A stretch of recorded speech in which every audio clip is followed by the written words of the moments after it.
Et nous nous retrouvons donc pour cette deuxième partie de matinée, donc après la présentation du Labo BI et du projet Data Energy 360, avec Jean-Baptiste Collat, qui Bonjour. est copilote de l'agence de l'innovation Défense Lab et en charge du projet Red Team. Donc bonjour Jean-Baptiste. Bonjour, bonjour. Tout va bien. Est-ce que tu peux nous parler de l'innovation Défense Lab, où nous nous trouvons? Oui, bien sûr. Alors, l'innovation Défense Lab, c'est avant tout au sein de l'agence Innovation Défense, c'est une usine à projet. Donc, l'innovation Défense Lab, il est aussi vieux que l'agence Innovation Défense, c'est-à-dire qu'il a un peu plus de 2 ans et demi. Et ce laboratoire, il rassemble en fait toutes les composantes des armées. Donc, on a des représentants de l'armée de terre, de la marine, de l'armée de l'air et de l'espace. Et le but de ce laboratoire, eh bien, c'est de répondre aux besoins des armées en matière de projets innovants, et notamment en termes de projets d'accélération de l'innovation de défense. Et donc, c'est un système qui permet à la fois d'accompagner les projets sur le plan des achats, également sur le plan de l'achat public, et puis également sur le plan fonctionnel, c'est-à-dire toutes les problématiques opérationnelles que les soldats rencontrent, qu'ils vont nous exposer. Et donc, on a des managers de projets d'innovation, on a des officiers d'échange d'innovation qui vont guider les armées pour réaliser des projets qui pourront aller, pour les meilleurs, sur le terrain, être testés concrètement, et puis ensuite apprendre aux côtés des armées les nouvelles technologies qui peuvent être déployées à leur profit. Et l'innovation Défense Lab, c'est aussi ce lieu où nous parlons aujourd'hui.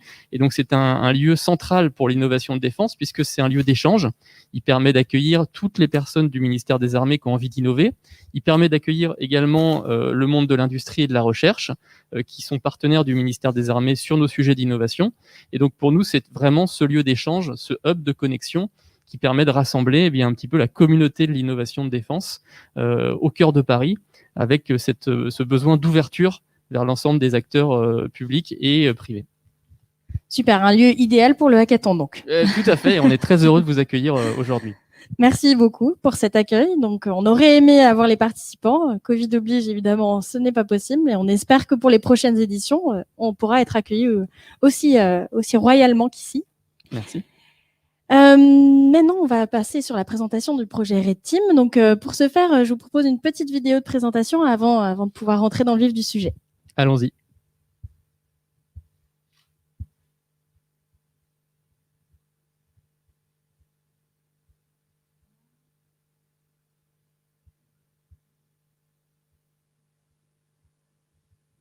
Ça arrive. Voilà.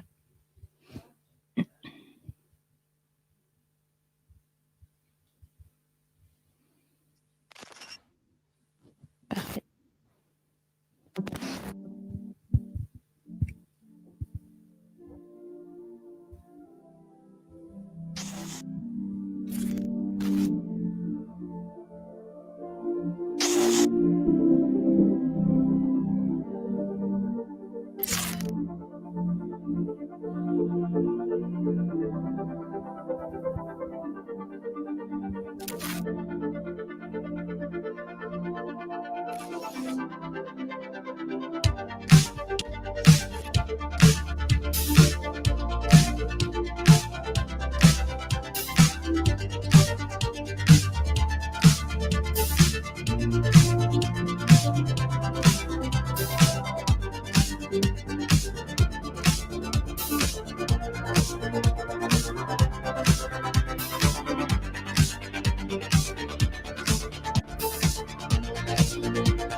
Super, merci beaucoup pour cette présentation. Jean-Baptiste, est-ce que tu peux m'en dire plus sur ce projet Red Team et sa genèse? Alors le projet Red Team, c'est l'initiative d'Emmanuel Kiva, donc le patron de l'agence de l'innovation de défense, qui est venu avec cette idée en créant l'agence. Et c'est une initiative qui a été qui est soutenue par la ministre des Armées, Florence Parly. Et c'est une vraie initiative ministérielle. C'est-à-dire que le projet Red Team, il embarque à la fois les armées, également la Direction générale de l'armement, et puis la Direction générale des relations internationales et de la stratégie. Et le but de ce projet, c'est de faire de la prospective, mais un peu différemment, puisque c'est de la prospective qui convoque des auteurs de science-fiction. Et ce besoin de convoquer la science-fiction, il est venu d'un constat assez simple, c'est que quand on est militaire, on a des biais, on a des œillères, et c'est très difficile de se libérer un petit peu de ces biais, de ces œillères qui sont le fait de tout corps de métier particulier. Et donc, l'imaginaire que peut apporter ce projet, il est extrêmement important pour le ministère des Armées, puisqu'il permet justement d'imaginer. Alors, on a une classe de temps qui a été fixée, qui est l'horizon 2030-2060. Donc, c'est à la fois tout près, dans 10 ans, et puis un peu plus éloigné, en 2060. Et on demande donc à des auteurs de science-fiction de penser différemment et surtout de jouer les méchants. La Red Team, c'est un concept qui a été développé dans les années 1960 par l'armée américaine et qui avait pour but justement de faire jouer les méchants, donc l'équipe rouge, à des soldats américains qui venaient perturber un petit peu l'équipe bleue qui devait répondre aux menaces que lui proposait la Red Team. Eh bien, nous, c'est le même système, c'est-à-dire que nos auteurs de science-fiction, ils jouent les méchants. Et ils doivent perturber un maximum de fois l'armée française dans ses capacités, que ce soit opérationnelles, organisationnelles, technologiques. Et donc, cette initiative, pour nous, elle nous semble à la fois intéressante, elle est exploratoire, c'est un projet exploratoire, on apprend beaucoup en travaillant avec ces auteurs et en travaillant sur ce projet. Et puis, en même temps, c'est une initiative qui a fédéré la prospective de défense, puisque en travaillant avec l'ensemble des armées, avec la DGA, avec la DGRIS, on se rend compte qu'il y a des vraies synergies qui émergent. Alors la DGA et le DGRIS, est-ce que vous pouvez nous expliquer? Oui, alors bien sûr. Alors donc le ministère des Armées, il est composé de plusieurs acteurs qui concourent à la supériorité opérationnelle des armées. Et donc évidemment les acteurs centraux de cette activité-là, ce sont les armées. Donc on va retrouver l'armée de terre, la marine, l'armée de l'air et de l'espace, et puis on a l'état-major des armées qui va regrouper par exemple le commandement de la cyberdéfense, qui va regrouper la direction du renseignement militaire, qui va regrouper tout un tas d'acteurs qui travaillent, on appelle ça en interarmée.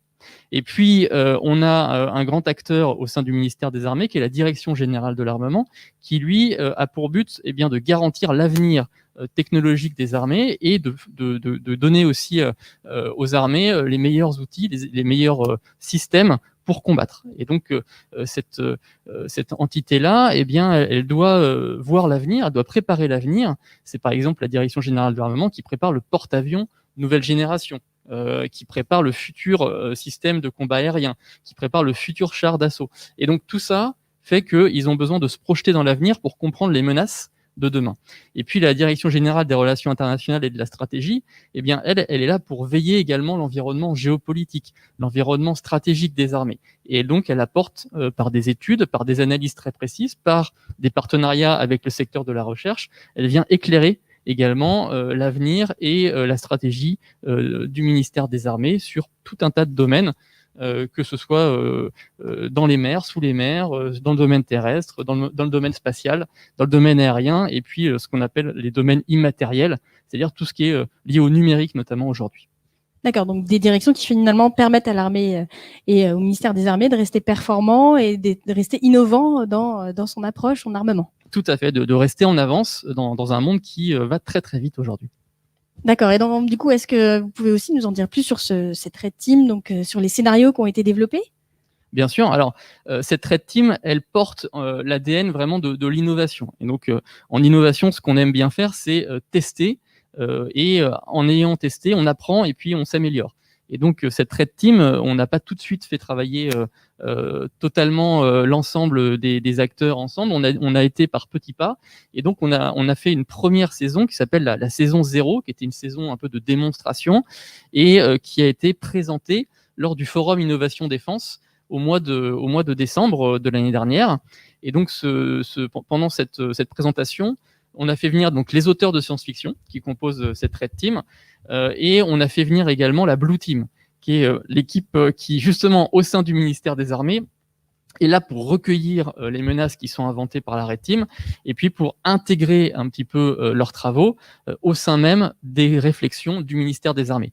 Cette Red Team, elle est très sérieuse, hein, c'est vraiment important pour les auteurs de savoir que ce que eux vont inventer, ce qu'ils vont spécifier en termes de menaces, eh bien, ça va directement être intégré à la réflexion stratégique, opérationnelle, organisationnelle, technologique des armées, pour que demain, eh bien justement, des choses qu'on n'aurait pas forcément vues, eh bien, on les intègre dans nos réflexions.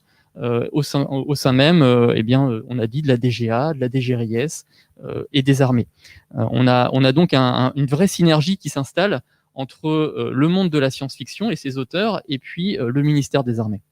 Est-ce que vous pouvez nous en dire plus justement sur ces partenaires, ces personnes qui sont venues participer, les auteurs ou peut-être des personnes publiques? Alors les auteurs de science-fiction, on a fait, donc la ministre des Armées a lancé un appel à projet à la fin de l'année 2019, et on a été un peu submergé par les demandes, donc c'est tant mieux, hein, j'ai envie de dire. On a plus de 600 demandes d'auteurs, de scénaristes et de dessinateurs de science-fiction qui sont arrivés. Alors évidemment, c'était très dur de sélectionner tout ça parce que voilà, y a des choix importants à faire. Et puis on avait des auteurs très curieux et un engagement très citoyen. Quand ils venaient nous voir, les auteurs, ils ne nous demandaient pas combien ils allaient être payés. Ils nous demandaient comment est-ce qu'ils allaient pouvoir aider les armées, justement, à penser l'avenir et à se structurer dans un monde qui est parfois de plus en plus incertain, qu'on voit de plus en plus fragmenté parfois. Et donc, ce besoin citoyen, il est apparu de nombreuses fois dans les demandes qui nous étaient adressées. Et donc, sur ces 600 demandes, on a retenu 10 auteurs qui travaillent maintenant au sein de la Red Team. Alors, on en a 2 qui sont sous pseudonyme. Voilà, ils ont pas voulu se dévoiler. Et voilà, c'est bien. On respecte tout à fait cette démarche-là. Et puis, on en a d'autres qui, eux, eh bien, au travail aujourd'hui à visage découvert, entre guillemets, et ils sont donc sur notre site internet qui est redteamdefense.org, mais on peut les nommer, hein. On a notamment Françoise Cuten, qui est l'auteur des Cités Obscures, qui est un des dessinateurs de la Red Team. On a aussi Jeanne Bréjon, qui est une jeune designeuse qui travaille toujours dans le domaine graphique pour la Red Team. On a Xavier Mauméjean, Xavier d'Horizon, DOA, qui est connu aussi pour écrire un petit peu des polars avec de l'anticipation. On va retrouver Romain Lucaso, voilà, Virginie Tournay, et puis Laurent Genefort. Voilà, donc des auteurs qui sont pas des petits auteurs, hein, qui sont vraiment dans la place de la science-fiction française et puis européenne. Et puis on a également au sein de cette initiative Red Team, on a une équipe d'experts. Et ça, c'est extrêmement important pour nos auteurs, des experts qui soient scientifiques, mais également des experts en termes de sociologie, de psychologie, des experts qui vont venir leur donner, les nourrir des informations par rapport aux scénarios de menaces qu'ils vont inventer. Voilà. Donc une vraie synergie finalement de points de vue, comme vous le disiez, pour éviter les biais, donc avoir des personnalités issues de mondes différents pour pouvoir créer des scénarios réalistes, faisables et vraiment intéressants pour les équipes, j'imagine. Voilà, le but, c'est vraiment de percuter les esprits, la conscience du ministère des Armées sur des sujets avec lesquels ils ne sont pas forcément à l'aise. On va parler d'intelligence artificielle, on va parler de piratage, de puces neuromorphiques, on va parler de choses qui sont d'avenir, sur lesquelles on n'a pas forcément, nous, ministère des Armées, eu le temps de se pencher. Et donc, cette crédibilité des scénarios, elle est extrêmement importante pour que la Blue Team, les membres des armées, de la DGA, de la DGRIS, ils s'emparent des menaces qui sont inventées, et puis qui puissent derrière travailler à des solutions pour contrer ces menaces. D'accord. Est-ce que vous pouvez m'en dire plus sur les scénarios? Est-ce que vous pouvez me raconter donc ce qui a été imaginé par les auteurs et du coup l'équipe? Alors, on est assez content puisque donc la ministre des Armées, Florence Parly, a autorisé la diffusion des premiers scénarios, elle les a rendus publics. Alors, il faut savoir quand même que tous nos auteurs sont habilités secret défense, et donc ils ont de la matière, ils ont des éléments qui sont quand même assez sensibles, et donc les scénarios qui sont produits sont pour partie classifiés, et donc ne sont pas diffusables. Et pour la saison 0, eh bien, on a un petit peu adapté les scénarios qui ont été produits pour pouvoir les diffuser, les partager au grand public, parce qu'on sentait qu'il y avait un vrai engouement, et il y avait un vrai lien armée-nation qui se créait grâce à cette initiative. Et donc la saison 0 a permis de diffuser 2 scénarios de menaces qui ont été rendus publics. Et la thématique de cette saison, c'était les pirates du futur.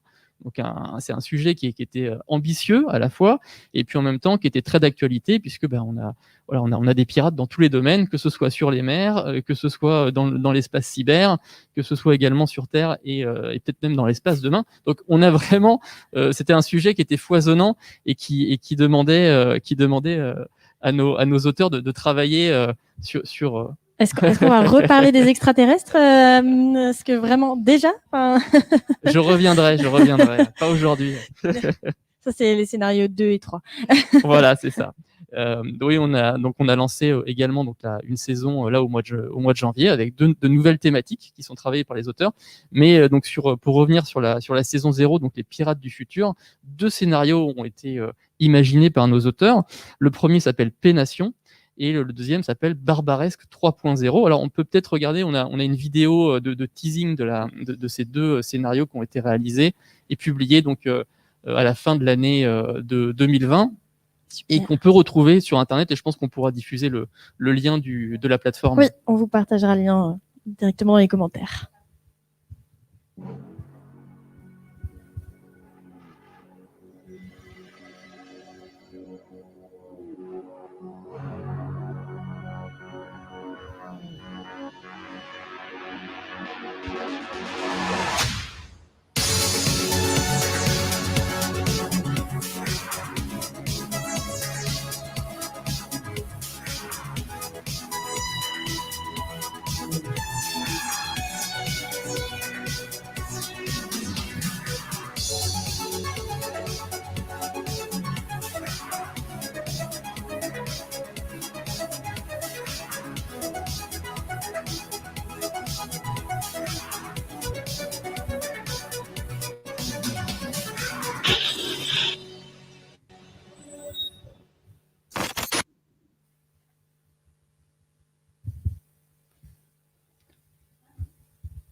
C'est bon.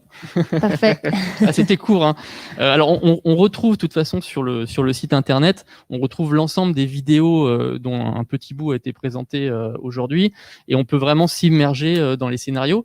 Et on a également un livre qui a été publié à l'occasion de cette saison et qui est téléchargeable gratuitement également sur la plateforme. Alors, il est en PDF. Demain, peut-être qu'on pourra le commander à la Fnac. Pour l'instant, on est en téléchargement libre sur le site. Et ce livre, c'est un recueil qui reprend à la fois le texte des scénarios, et vous retrouvez également toutes les illustrations qui ont été réalisées par les auteurs, notamment les très beaux dessins de Françoise Cuten qui a inventé des pirates du futur avec des jambes en bois bioniques, avec à la place du perroquet sur l'épaule, ils ont des petits drones personnels. Donc il y a vraiment eu un gros travail de fait en termes de créativité sur cette saison, pour le plus grand plaisir à la fois des spectateurs de tout secteur, et puis pour aller aussi intégrer cette pensée-là au cœur des armées. Voilà.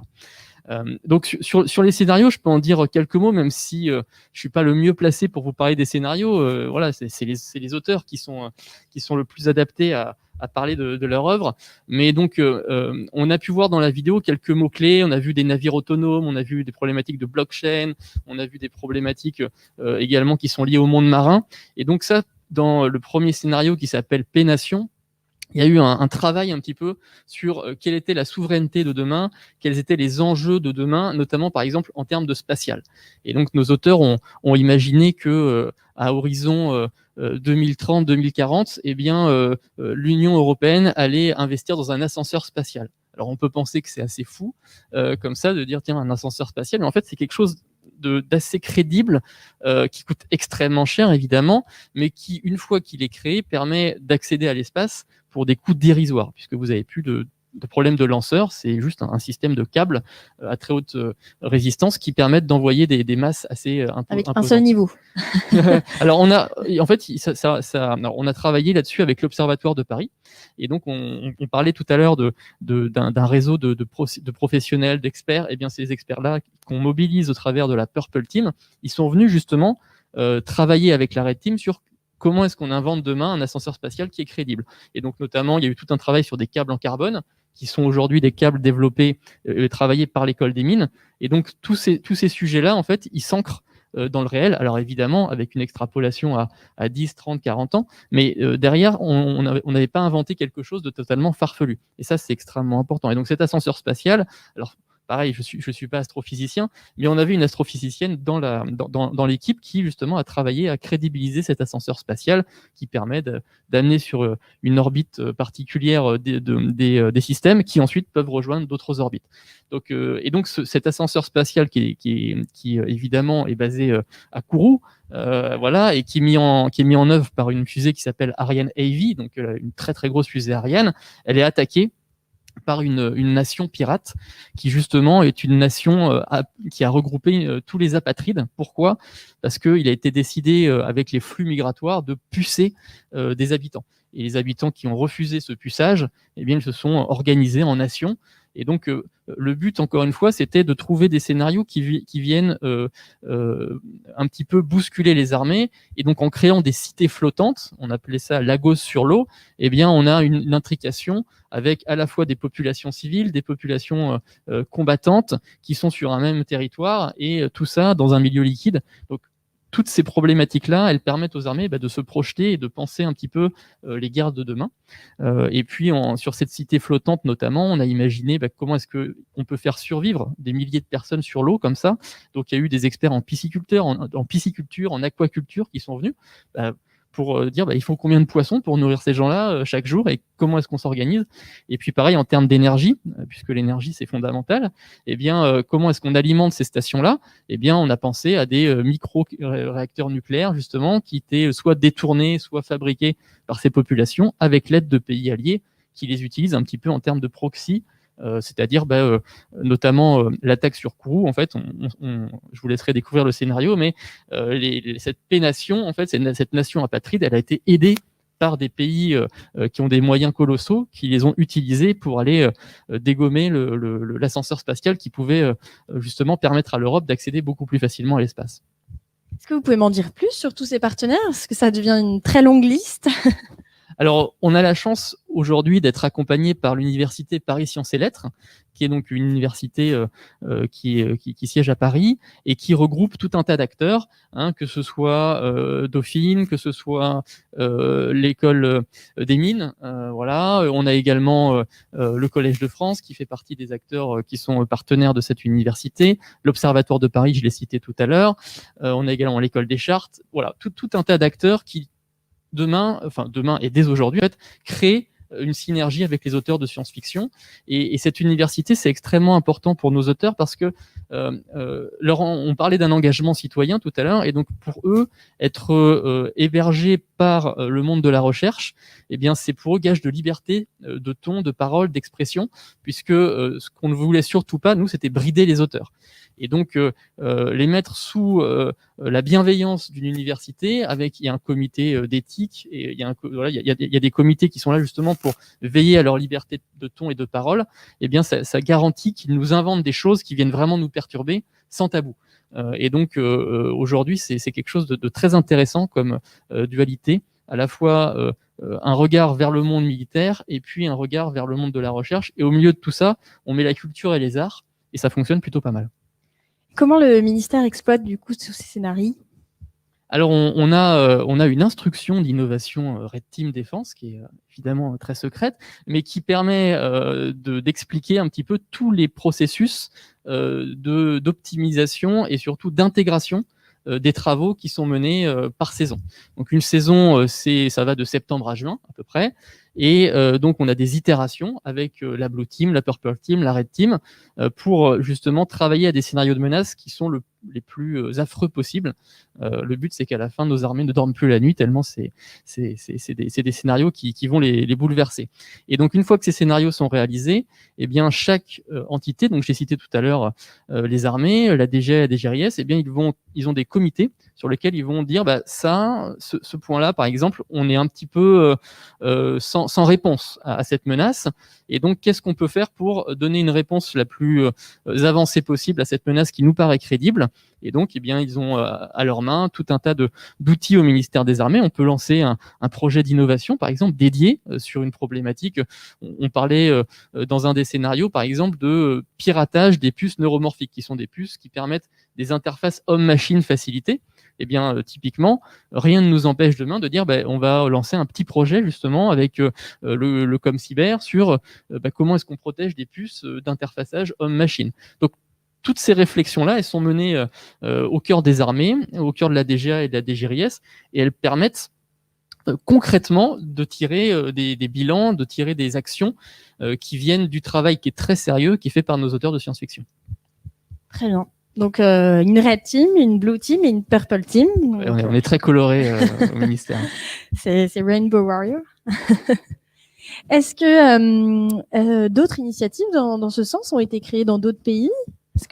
Alors, en Europe, on est unique, ça c'est sûr. On n'a pas d'autres initiatives qui a été lancées, tout du moins qui a été révélée, parce que très bien y avoir des initiatives qui sont totalement secrètes, mais ça nous paraît très bizarre parce que déjà avec l'ambition de recruter des auteurs de science-fiction, c'est très dur de laisser des auteurs sans capacité de publier, donc c'est important qu'ils soient reconnus aussi pour ce qu'ils font. Et donc je pense que ça aurait été compliqué de dire on met une chape de plomb sur le projet et on n'en parle à personne. Donc je pense qu'il y a une question de communication qui est pas le fondement du projet, mais qui doit accompagner le projet pour expliquer ce qu'on fait à nos citoyens, c'est important aussi, et puis que les armées aient une visibilité aussi de ce qui se passe, même sans être au cœur du projet. Aux États-Unis, il y a quelques initiatives qui avaient été lancées pour faire travailler des auteurs. On pense par exemple à Peter Singer, qui est l'auteur de Ghost Fleet, qui avait travaillé avec l'Air Force, l'US Air Force, sur c'est quoi le combat aérien du futur, le combat spatial du futur. Et donc, c'est des initiatives qu'on a regardées. On dialogue aussi avec ces auteurs-là. Mais on avait vraiment une étude qui était liée seulement à un corps d'armée particulier, à une armée particulière. Là, avec la Red Team, on est assez 360. Alors peut-être que c'est trop, peut-être qu'on va se perdre, je ne sais pas encore, mais en tout cas, on a cette volonté d'approche globale. C'est-à-dire que nos auteurs, ils ne vont pas tout de suite aller dans imaginer des conflictualités, ils vont d'abord créer un monde. C'est quoi le monde en 2060? Et à partir de la création de ce monde, ils vont un petit peu revenir en arrière et dire, pour arriver à ce monde-là, qu'est-ce qui s'est passé? Et quelles sont les conflictualités qui sont venues un petit peu parsemer l'évolution de ce monde. Voilà. Donc une approche plus basée risque finalement, sur tous les risques à identifier du point de vue du ministère des Armées, mais dans un monde en fait complètement réinventé. Oui, un réinventé par les auteurs. Et encore une fois, l'exercice d'analyse des menaces, il n'est pas fait par la Red Team, il est fait par la Blue Team. Et donc, c'est pour ça que la Red Team, en fait, elle n'a pas trop à se préoccuper de savoir si ça touche vraiment le ministère. Elle a surtout à se préoccuper d'être la plus inventive possible, la plus hors des clous possible. Et après, c'est nous qui lisons entre les lignes des scénarios pour dire mais là, il y a une vraie menace qu'on n'avait pas forcément identifiée et sur laquelle il faut travailler au cœur des armées. Mais également, ça peut toucher d'autres ministères avec qui on travaille, parce que les sujets sont pluriels. On a du sujet qui sont purement militaires, mais on a aussi des sujets qui sont liés à la sécurité intérieure, qui sont liés à la santé, à l'agriculture. Il y a tout un tas de domaines qui sont abordés, en fait, qui ne sont pas forcément purement des problématiques militaires. Vous avez pu travailler entre ministères, ou en tout cas leur faire participer, leur faire profiter de ces travaux? Alors, tout à fait. On a prévu dans le programme Red Team, on a des membres invités. Et donc, dans ces membres invités, on a des gens du ministère des Armées, mais on a aussi des acteurs d'autres ministères qui viennent, qui sont plutôt spectateurs pour le moment, mais qui se nourrissent de certains sujets qui peuvent les intéresser. Tout à fait. D'accord. Et quelles sont les prochaines étapes donc? Alors, la très grosse prochaine étape, c'est la restitution de la saison 1 de la Red Team qui est en cours, avec 2 thématiques majeures qui ont été sélectionnées par les armées. C'est-à-dire que les auteurs, ils proposent une dizaine de thématiques sur lesquelles ils ont envie de travailler. Ils pensent que c'est des thématiques qui vont un petit peu bousculer les armées. Et en face, il y a un comité de sélection de la Blue Team qui dit sur les 10 thématiques que vous m'avez proposées, celle-ci et celle-ci, c'est quelque chose qui nous touche vraiment et sur lequel on a envie que vous travaillez. Et donc, ces 2 thématiques-là sont aujourd'hui en plein travail. Voilà, elles sont façonnées par nos auteurs et donc qui en tireront 2 scénarios qui seront présentés. Alors, pour le coup, ils seront présentés de manière confidentielle au sein des armées, mais on peut décider, en fonction de la sensibilité de certains sujets qu'on pourrait enlever, d'en diffuser peut-être une partie, mais ça, ce n'est pas encore décidé, à l'été. Et donc peut-être que cet été, on aura un nouveau scénario qui sera diffusé sur notre site internet, voire même présenté sur une séquence dédiée, à la fois donc à la presse, à nos parlementaires, et puis à l'ensemble des fans qui voudront se connecter à la plateforme. Est-ce que vous envisagez un hackathon, un idéathon pour un prochain scénario? Pourquoi pas, tout est possible, on en parlera avec nos auteurs. Super. Est-ce que vous avez d'autres éléments à nous partager sur la Red Team qui peuvent... Alors, je ne sais pas combien de temps il nous reste, mais on a toujours au sein de la Red Team des acteurs qui sont assez intéressés et intéressants. Notamment, je parlais tout à l'heure du monde de la recherche. C'est extrêmement important d'être connecté à la fois aux enseignants-chercheurs, à la fois à des directeurs de laboratoire qui sont en contact permanent avec ce qui se fait de mieux en matière de technologie, en matière d'avancées technologiques. Et cette connexion-là, j'en ai parlé tout à l'heure, mais elle nous apparaît extrêmement importante. C'est vrai que c'est quelque chose au départ sur lequel on n'a pas forcément un point d'attention, parce qu'on se dit les auteurs ils vont imaginer et puis c'est fini. Mais non, il faut vraiment s'ancrer dans le réel, et s'ancrer dans le réel également avec les réalités qu'on appelle capacitaire des armées. C'est quoi? C'est-à-dire que, on sait que le prochain porte-avions, par exemple, il flottera en 2038, pas avant. Et donc tout ça, ce sont des choses qu'on doit intégrer dans les réflexions des auteurs pour que, à la fois, ils inventent le monde de demain, mais ils doivent aussi dire c'est quoi l'armée de demain, l'armée française de demain. Et donc, pour inventer l'armée française de demain, qui va se battre pour protéger le monde de demain, en tout cas les valeurs françaises et les valeurs de la démocratie telles que l'armée française les défend, il faut faire évoluer aussi l'armée pour qu'elle suive la manière dont ce monde demain sera réel et crédible aux yeux des armées. Alors du coup, je rebondis sur ce point parce qu'on a une question sur le live. Comment intégrez-vous l'impact de la pandémie?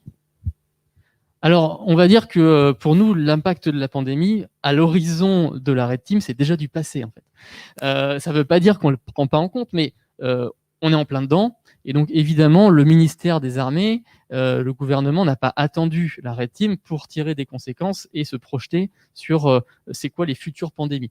Et donc, ce sujet-là, ça ne veut pas dire qu'on ne le traitera pas, mais ça veut dire que c'est un sujet qui est déjà traité au cœur même des institutions, parce qu'on le vit en fait déjà aujourd'hui.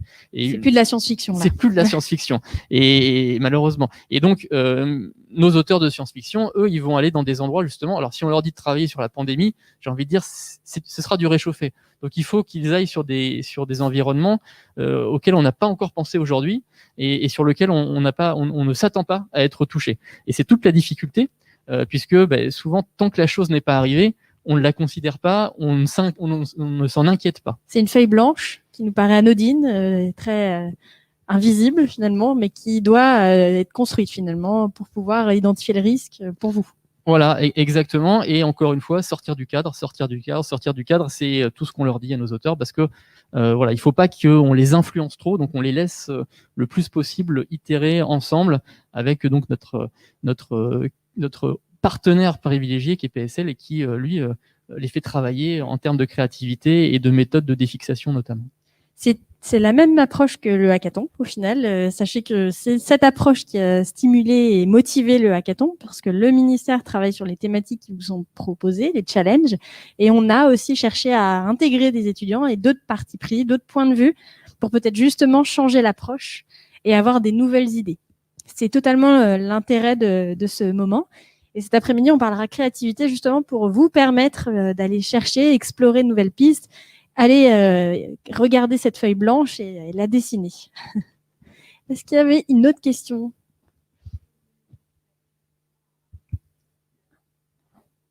J'adore le décalage. Bienvenue des ressources extérieures pour penser hors du cadre.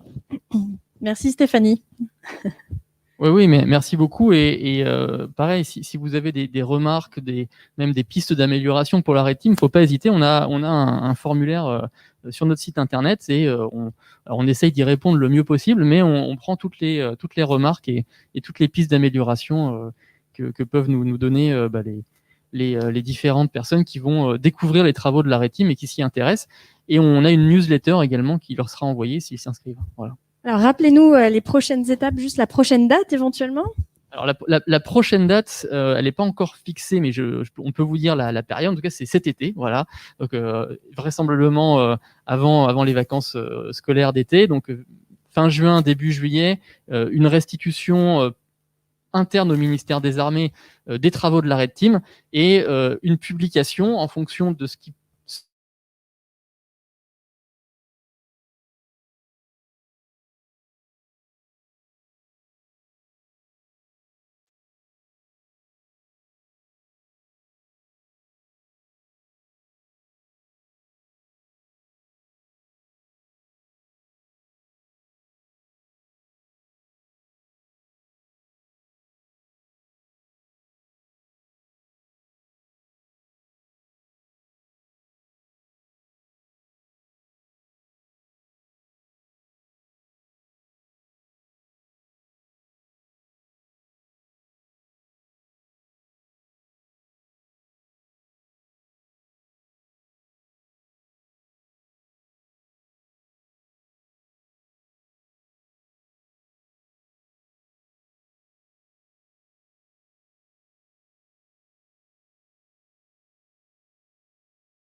Alors, je crois qu'on a été coupé. Le micro vient d'être rebranché. Donc, ça semble opérationnel. Donc, je rappelle le lien redteamdefense.org pour pouvoir avoir accès à tout ce contenu, donc très riche, comme je le disais, des vidéos, mais aussi donc un livre à télécharger sur le site. Vous pouvez aussi voir les différents auteurs, les prochaines initiatives. Et n'hésitez pas donc à contribuer, effectivement, si vous voulez en savoir plus, si vous voulez proposer, soumettre vos idées. C'est tout l'intérêt de différents points de vue et permettre aussi au ministère d'identifier de nouveaux risques. Merci beaucoup, Jean-Baptiste. Merci infiniment, c'était un plaisir. Partagez.